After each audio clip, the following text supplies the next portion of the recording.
All right, time to send it down to Natasha, Staniszewski, and Ryan Dittrick. Tonight's Flames TV postgame show presented by Original 16.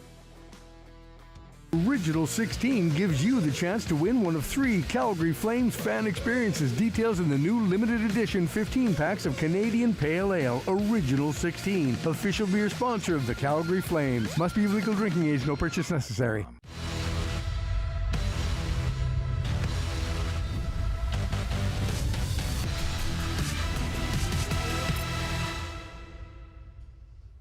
Welcome to the Flames TV live post-game show. Ryan joins me on the desk to break this one down.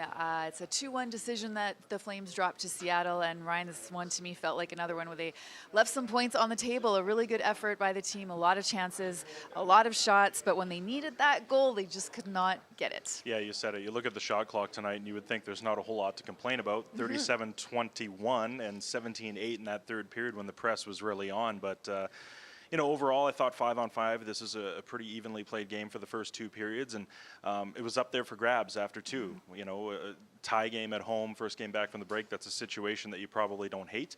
But you're going to look back on this one and kind of go to the talking points of this morning. You know, it was the power play, which now has goals in 3 straight games, but, you know, ultimately is sort of your Achilles heel on a night like this where you go 1 for 5, you have a brief 5-on-3 look as well. So in a game like this where it's tight, you did find a way to break through some of the checking that Seattle was putting up, but a 5-on-5 game that's kind of a saw-off, that's really where you want to try and make some hay with the man advantage. The power play is looking better. Like we said, goals in 3 straight. You like the movement. You like some of the chances that they've been able to generate, but we're kind of past the point of moral victories when it comes to that. Yeah. You need some production because these are the ones that you're going to point to and say it cost us tonight. That darn power play. I have a lot of conflicted feelings about that power play because you're right. Like you said, they scored again tonight. Things were looking good. They had a lot of chances, and then yet it failed them when they really needed that goal. So let's show you how it went down. There was a lot of talk also this morning, not just about the power play, but about that 3 full days off for the Christmas break and whether they'd, you know, maybe have a slow start. Maybe it would take some time to get their legs moving. But after allowing that first goal, the energy was there. Yeah, I liked it. And, you know, that can be a tough one, too. Seattle scores on the first shot of the night. Yeah. Kind of sets a tough tone for you. And, you know, being in your home building, still some of the Christmas holiday carryover for some people. So there was a lot of energy. But I thought from there, you know, a guy that we're not going to talk a whole lot about tonight, but I thought Jonathan Huberdeau played a big part in that first period, just helping sort of shift it a little bit and get the forecheck going. Good decision-making with the puck, too. It was kind of a frenetic first period, but to be able to find their legs quickly after a bit of a break was nice to see. They did get the power play, but it just wasn't able to carry through for the rest of the night. Okay, let's show you the goals in if you miss them is what I'm trying to say. So as Ryan mentioned, Seattle opened the scoring on their very first shot. Beautiful pass there by Vince Dunn, who finds Kyler Yamamoto, who makes no mistake on the breakaway. It's the age-old story. A missed chance at one end goes back the other way, and it's in the back of your net. But you said it, a great pass from Vince Dunn. I love that. 1 shoulder check, 2. He sees Yamamoto bursting up the ice, and he makes no mistake. Yeah, he was gone. It was a great pass. And then the Flames, like we said, they bounced back. Not the prettiest of power play goals, but they'll take it at this point. Season of giving, a nice little gift there from Jamie Alexiak. But you know what I love to see? It's Elias Lindholm pressuring and making things happen. That should have been an easy clear for Seattle in that situation, but what does Elias Lindholm do? He puts the pressure onto the defenseman and forces him into a mistake. Sharangovich, of course, shows off the hands of Kadri doing what he does best. We're going to talk a lot about him tonight, but he crashed that blue paint and finished off that great chance. And then in the third frame, 6 minutes in, Jared McCann comes off the bench here, finds Alexander Wennberg, and I'm not sure if Markstrom was caught off guard there, if he wasn't set, but somehow that puck goes in on the short side. Yeah, possibly anticipating the pass in that situation here, but speaking of passes, how about that sauce from Jared McCann? The only thing better might have been that shot from Wennberg. You said it's sort of a tough one for Markstrom in that situation, but that is a picture-perfect shot, finding the upper corner. Not a lot of space there, but he's an elite shooter. Made it happen. Wennberg buzzing all night. McCann was buzzing all night. He had a ton of opportunities. He was creating chances. Hanifin in the dressing room, is that what I heard? Am I here? All right, let's go into the dressing room and hear from the Flames defenseman. Game like that, what is the takeaway from your vantage point? Yeah, I mean, obviously it was a tight game tonight, and out there in the third period, it was a tight third, and we had a lot of looks there, but just couldn't capitalize and couldn't get in the back of the net. But 2-1 game. I think there's some things we can build off of that. So unfortunate to not get the 2 points, but there's some things we can learn from it. It wasn't a long break, but were there any adjustments that had to be made for, I don't know, getting yourself up to speed, or just the way you wanted to play, or is that just? Yeah, I think. Yeah, I mean, anytime you have 3 days off, you want to get your legs going. But I thought, honestly, for the most part, that we had a pretty good first period. There was, for being off for 3 days, there was some chances it was close first. So I wouldn't say that had too big of a factor in the game. Well, what's preventing this team from maybe scoring more at 5-on-5? I'm not sure. I mean, I think like tonight, we just. It wasn't like there weren't any looks for us tonight. There's a lot of rebounds and some chances around the net, especially there in the third period. Just we didn't get that puck luck tonight, so that'll turn for us. Is it one where there aren't necessarily a ton of lessons to take from it? Like as you're saying, you guys had your chances. You guys were right there. Yeah, I mean, I think we have obviously 3 days in between games here, so we'll probably take some time just to review it and see what things we can clean up on, and yeah, that's what I'd say. Yeah. Okay, thanks, Andy. Yeah. Thank you, sir. So the power play, we hate to harp on it, but we kind of have to because it's been the story for quite a while now. And like you said, they've scored now in 3 straight games on the power play. They had a ton of chances tonight. Kadri had one from the slot. Lindholm had a glorious chance. So, they're getting the chances, but what do you see? Where are they failing on the power play right now? Well, I think first off, let's go with the positive angle, and that they're actually creating a lot of good chances now in these last few games. And it started in Anaheim here as we're talking about goals in 3 straight. Elias Lindholm, the beneficiary there. But for me, and if you look at some of the struggles earlier in the season, some of the challenges with the Flames were related to face-offs and zone entries. Literally some of the foundational pieces of what you need for a good power play. That tide has turned in a big way. And a guy like Nazem Kadri tonight played such a big part in that. Won 17 of his 22 draws. I mean, that's going to make a measurable impact on a power play where you're able to start with possession. And, you talk about generating chances and snapping it around. Well, you're not going to get those unless you actually have possession of the puck in the first place. So that's the offensive zone side of things, but I like the way they're entering, with speed through the neutral zone. It's a little bit more of a simple rush attack mindset, but it's paying dividends. And you know what? They've got that shooter's mentality to everybody on the ice right now. We've talked so much of it over the course of the season about a guy like Mackenzie Weegar. His mentality has been get pucks on net at every opportunity. But we're starting to see Rasmus Andersson, Yegor Sharangovich, guys like that, really pounding away, creating chaos in front. That's how you're going to score on the power play. And even like we said, the goal that they scored on the power play tonight, not how they drew it up, but anything you score at this point can only build your confidence on the power play, right? Oh, absolutely. And you know what? We're starting to see, again, we just mentioned Sharangovich. Well, he comes within inches of tucking that away, but it's all about hard work. We talked about it in the highlight pack. Elias Lindholm loses that draw, one of his, I think, 2 losses on the night. But what does he do? He gets right in the face of a guy of Jamie Alexiak, forces him into that mistake, and that just creates a whole bunch of chaos in and around the blue paint. So if you can do that when you have it, also when you don't, you're going to, make your own plays. But like I said, just force the other team into some mistakes. Okay, Michael Backlund is standing by in the dressing room. Let's hear what the captain had to say about this one. Michael, what would your assessment of that one be after a few days off to get back into it? What do you think? Yeah, you can tell both teams come out of a break. Wasn't as sharp as we usually are, and pace on both teams, I think, too, was maybe not, top NHL standard. And in the third, it picked up a little bit, being a tight game and we being down, pushing it forward. Overall, we know we can be better, and yeah, we had some looks, and at times we weren't direct enough. We were passing around a little too much. Is it a little bit like last year's games where you were pushing, but just couldn't get that goal? Nah, we moved on from that. It's almost new calendar year too, so definitely moved on. So, yeah, no, I just felt like we weren't. We had some looks and we had some shots, but I thought at times we were passing instead of shooting, and I think the game was up for grabs, and they got a goal, and yeah, we know we can score goals. We've won games by outscoring teams and out-defending teams, so we can win both ways, and we know we will. Michael, how big a role did Chris Drieger play in you guys not being able to score more than once? Yeah, he had a good game. Yeah, he made some big saves, and but yeah, at times we tried to be a little too pretty and made it easy on him at times too. But he came out big for them a few times. Seattle's a team you're level. You entered today's game. You were level with on points for that wild card spot. How much more does this loss hurt more, knowing that it comes against a team that's fighting for the same thing that you guys are?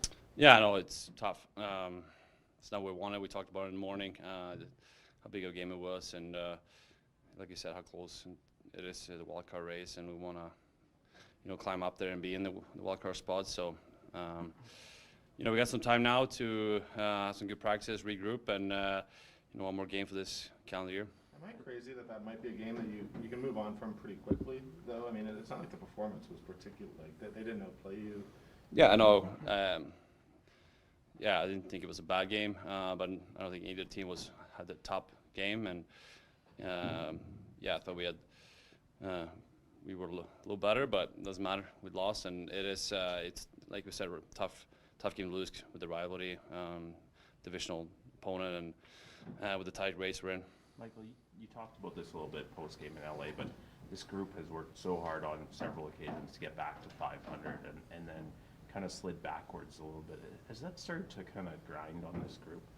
No, I think, obviously right now the mood's not top, but, we'll come in tomorrow ready to work again, and we'll keep pushing ourselves and, to get over that hump, get over that 500 mark, and push ourselves into a wildcard spot. Okay, thanks, Max. Thank you. Yeah. Thanks, sir. All right, so the Flames drop a 2-1 decision to the Kraken despite doing a lot of good things tonight. And one of the best things was Nazem Kadri, who was flying out there again. He on that line with the Martin Pospisil and Connor Zary have been great all year. And I know that Nazem's been asked a few times how much fun he's been having with those two guys. And every time he laughs, he's like, yeah, they're listening to me. I'm telling them what to do, and they're paying attention. And whatever they're doing, it's really working out there. Yeah, Cads and kids. Can we make that work? There you go. Yeah. We're going to try to work that into the lexicon somehow. But yeah, he's been great. All-star selections, I think, are only a few weeks away, and he's the team's leading scorer. You could argue he's definitely been the MVP. He's all over it. He finished the night with the team leading 6 shots, 70% possession. I think his line accounted for about 10 of the 27 5-on-5 shots the Flames had on this night. So they're all over it, and it's so amazing to watch too, because there's a buzz in the building. There's a momentum shift every time that line takes to the ice, and I'm not sure what the elixir is that makes this concoction work, but it's impressive because all 3 guys are feeding off one another, and it just seemed like there's this instant chemistry that's been built. And for a guy like Nazem Kadri too, I mean, he's a proud guy. He's won a Stanley Cup. He understands what it takes. But head coach Ryan Huska talked about this earlier in the year. What's the biggest difference in a mindset for a guy like that? He said he's at that point in his career now where he really understands that there's more to it than just going out there and playing your game, that you do have a responsibility as an older guy to help some of the young guys along. And, I think what's great to see in a situation like this is not only is he doing that, but he's found an extra gear in himself too, and he's bringing that on a nightly basis, and it's paying off on the score sheet as we're seeing here every single night at the Scotiabank Saddledome. We were joking this morning about how he's the old guy on the line. I think at 32 years, the other guys were 24 and 22. Yeah, I take umbrage with that personally. I know, but I was like, you're wise now. Like, you have all this experience, and you can see him out there during the game, before faceoffs or late in the game. He's directing traffic, telling guys where to go. So you're right, that leadership quality in him seems to be really kind of rising to the forefront. Yeah, and that's, we don't know exactly what direction, this Flames season is going to take. Mm-hmm. It's still very much in the mold, but again, how important is that? These are 2 guys in Martin Pospisil and Connor Zary who, didn't make the team out of training camp. We're arguably very close, but they are the next wave of Flames players that are going to be here for a long time too. So it's not just about the success we're seeing on a daily basis right now. This is about building for the future as well. But to be able to do that and see some of that immediate payoff too, that's got to fill everybody with a bit of confidence. Absolutely. Okay, lucky for us, Nazem Kadri is in the dressing room. Let's hear what he had to say about this game. What's your assessment of that game? Tough to lose. Don't think we gave up a whole lot. Had some good opportunities. Just, couldn't find that extra goal. What role was their goaltender when you have that many shots? Is it kind of, do you tip your hat to them, or is it execution on your side, or how do you see it? A little bit of both, right? I think, you try to bear down in those situations. Of course, we want to score and we want to capitalize on those opportunities, but at the same time, he made some great saves, timely saves to keep his team in it on the road, and we certainly pushed. What do you have to do to score more at 5-on-5, I don't know. Probably shoot more. I mean, do we not have a lot of 5-on-5 goals? I don't know what You're the 19th in the league. I don't know what the statistic is. Struggle of late. So. Yeah. I mean, just try to get greasy. That's really what happens when you're having trouble scoring goals. You got to get to the blue paint. Hopefully, bang one in, tip one in, find some loose change, and I guess we got to do a better job at that. I think Michael said that it seemed like you guys were maybe trying to be a little too fancy tonight. Did you feel that way too? Or? Not necessarily. I think at times we were certainly a little bit sloppy, and we could definitely clean it up. That's just we want to set ourselves to a high standard, and that at times it certainly wasn't good enough, but other times there were. We made some great plays and had some great looks, but you gotta try to find a way. You mentioned sloppy. Is that just a matter of maybe being off for a few days, or do you credit that, or what's that? I mean, I don't really like to look for excuses. Really, I mean, I think that's an excuse to me, and could it have a part to do with it? I mean, sure, it might have, but at the end of the day, I think we're pretty good players and we can execute at a high level, and that's what we expect from ourselves. We've talked to you guys after games where you guys have been frustrated with your performance. We've talked to you after losses where you guys said, look, we played pretty well, it didn't go our way. From the press box, like, you guys certainly seemed like you were in that game the whole way. You guys were competing. Does that make it sort of easier to move on pretty quick? And, like, what conclusions can you really take? For sure. I mean, I think there's a lot of positives and certainly things we want to clean up. Like I mentioned, we want to continue to push that standard and not be okay with being mediocre. So of course, to us, I think we can give a little bit better. But I mean, what were the shots tonight? Like they were pretty lopsided. Yeah, I mean, a lot of those are good looks, and there were some good saves. And I didn't feel like we gave up a ton today, but they were opportunistic, capitalized on a pretty nice shot, and that was the difference. You seemed pretty fired up after you scored. Was it because it was a power play goal, because it was greasy, or just because it was? It's because it was a goal.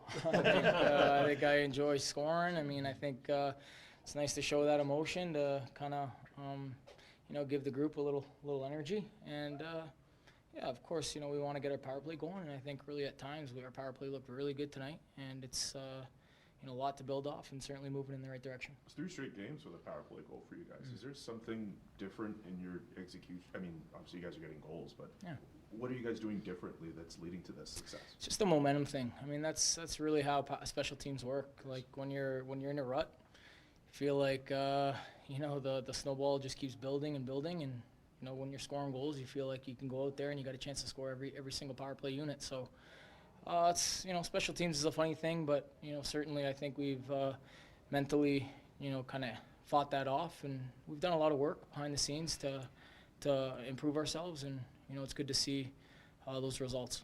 Okay, thanks. Thank you. Thanks.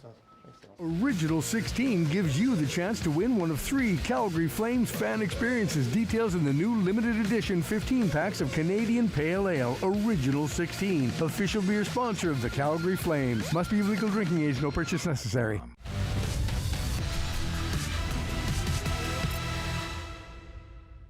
All right, we've talked a lot about tonight about the quality chances that the Flames have had, and the reason they couldn't score those chances is because they ran into a hot goaltender tonight. Chris Drieger got the start for Seattle, his first NHL start since May 1st, 2022. Coach Dave Hackstall electing to go with him over Joey Daccord, who's been really good for the Kraken lately, but I guess he saw something, and whatever he saw worked, because he had a hot goalie tonight. Sentimentality, perhaps, with some history in this building, but you're right, this one kind of caught us off guard. Joey Daccord has been between the pipes with Philip Grubauer on the shelf on this 7-game point streak for the Kraken. So he was great. I mean, he's got a great story, a guy who's been, kind of one of the original Kraken members, being one of the expansion draft guys, a lot of love from the fan base, and, has worked really hard to get back to this point. And, as we kind of alluded to there, a bit of history in this building. Former Calgary Hitman netminder, and I think we're about a month shy of the 10-year anniversary of him actually scoring a goal in a Hitman sweater too. So a lot of, just interesting when things come together like that, and perhaps there was something to the, familiarity of being in this building. And Seattle as a team has had a little bit of success in this building too. So probably, I think ultimately it speaks to sort of the next man up mentality that this team has had this year, because they're currently without some pretty big players, Andrei Burakovsky, Jaden Schwartz, Pierre-Edouard Bellemare, and you add Grubauer to the list. So they've needed guys to step up, and just looking at some of these stops, these these are high quality, and the Flames had some really good looks on the power play tonight. But it's that next man up, as we said. Everybody's got to step up and play a role. That was the biggest one of all tonight. Right. I wonder how the Flames react to this, to having all these great chances and getting beat by this goaltender who kind of came out of nowhere, right? And it's been tough sledding in terms of scoring goals all season. This can't really help the confidence, I would say. Well, you heard one of the questions in the room too for Kadri about what do you need to do to generate more offense 5-on-5, and Kadri's answer was pretty simple: get greasy, and we saw that on his goal. We know that some of that 5-on-5 offense needs to get going again. They've got a little bit of practice time now before the next game on New Year's Eve, so that's the key. Work on maybe adding a little grease to the repertoire before they're back in action on Sunday. Okay, let's hear from the head coach Ryan Huska, his thoughts on this loss. How would you assess that one? Disappointing. I felt we deserved better tonight. We carried the play for a lot of it. We just didn't make good on some of the chances that we did have. Yeah. Is there a sloppy element to it too because of the days off, or? I don't think there was a ton of it. No, I mean there were some plays for sure, some missed passes that went for icings, things like that. But for our game, for the most part, possession-wise, we had the puck for a lot of the night, and I thought we did a lot of good things. The one area we can get better at is getting people through and around the net to try to make some of those saves a little bit more difficult. But no, I wouldn't put it in that sloppy category for a game that can be. This is a tough game at times. Backlund mentioned there was a lot of passing and maybe not enough shooting. Yep. Do you agree with that assessment? Yeah, there was certain opportunities where I think we could have shot when we still made that secondary pass. I think for me it was more about maybe getting people around their goaltender a little bit more than we did. So some of the shots that we took from distance, they're easier saves for a goaltender. And yes, we were able to get the puck back again, but if they're seeing shots, they're going to make saves like that. So he made a couple great saves on us tonight, but we didn't find a way to get enough past him. What did you make of your power play tonight? It was better again. I mean, it had stretches where it looked good. It was dangerous. They had a chance to score a second one where their goaltender made a great save on it. So it's 3 games in a row now. It scored a power play goal, so that's a step in the right direction. Is there something different in the execution? How would you explain why there's been this little bit of success on the power play? I think the execution's been better. I think they're doing things with some more pace, whether that's coming up the ice on entry or in zone. And I still think we can get a little quicker in that area. But there's key times of the game. That's the one frustrating part. Like the start of the third period there, we have that power play opportunity where we could take a lead with that one. And we didn't have that was probably our worst power play of the night. But as I mentioned earlier, it's going in the right direction. Have you seen signs, like with 3 in 3 games, have you seen signs that they're starting to feel better about it? As a power play unit, like are they seeing a little more? For sure. Yes. For sure, absolutely.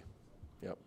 What did you make of Walker Jory's first game in a while? I think he did a good job tonight. He had the shot block in the first period. He used some speed wide again, so he gave us not a ton of minutes, but he did a good job with his minutes. When it comes to the power play, is that something Kadri was sort of saying? Special teams can be a funny thing where momentum and confidence do matter. Is that how you see it? Special teams is typically all momentum, and usually they're what wins you or loses you games most nights. So it's nice that we're starting to score on ours, and our penalty kill did a good job again tonight. But like I said, we had 37 shots, and I'm not sure how many chances we ended up with. We had some good opportunities that we just didn't finish on. Seattle's one of the handful of teams chasing a wild card spot along with you guys. Does losing to them tonight kind of add more weight to the loss? Yeah, it sucks for sure, even at this point of the year. I mean, we're not in a position that we want to be in right now, so all these games for us matter. Ryan, I'm not expecting you to throw your goalie under the bus, but it's like 2 games in a row where the first shot goes in, and I appreciate it was a breakaway. Yeah. But are those things we always talk about things that got to get cleaned up. Yeah. That seems to be a bit of a recurring theme, these early goals allowed. What do you do to sort of stem that tide? Well, tonight we had an odd man rush situation going the other way, and they end up with a breakaway off a good play from their guys. So sometimes that's the way it works. We had 4 guys up in the rush, and we had a chance to generate off that. And with the D-man up, if you're not aware of where people are leaving out of the zone, that's what happens. As a coach, there aren't that many opportunities where you have a couple days off in a row to practice during the season. I mean, what is this opportunity? How important is this opportunity for you? It's good for us for sure. They've had a little bit of a break, so a couple days isn't a lot for these guys. So it'll be a couple days where we can reinforce some things and work on some more of that speed execution stuff we need to see. Given the statistical struggles of both Hero and Mangiapane, have you thought about reuniting that Backlund, Coleman, Mangiapane line that has been really effective in the past? We talk about line combinations every day. Yeah, every day. Right. Okay, thank you guys. 11 a.m. practice tomorrow. Okay, Coach Ryan Huska, of course, said it was a little bit disappointing. There are lots of questions about the power play, but lots of positives, again, to take out of this game. And maybe this is just another one that hopefully the Flames can keep building off of. Yeah, like you said, I thought that was a pretty good assessment from the head coach there. A lot of good things to take from this game. We talked about Nazem Kadri and what the big dogs were able to do. We saw some good steps from Jonathan Huberdeau. A nice little review from Walker Duehr, who saw his first action since December 5th as well. Only played about 6 minutes tonight, but was involved, made an impact, used his speed, and as he mentioned too, blocked a few shots. So a lot of players on board tonight. So you leave the rink, of course, with a sour taste. You didn't get the result you want, but when you look at individual performances and what you were able to do collectively, again, 37 shots, you only allowed 21 at the other end. There isn't a whole lot to complain about. Right. Not a lot of guys hanging their heads after this one, which is a good sign. So a few days now to get ready, regroup for the next one. The last game of 2023, they will take on Philadelphia on New Year's Eve. So we will see you back here then.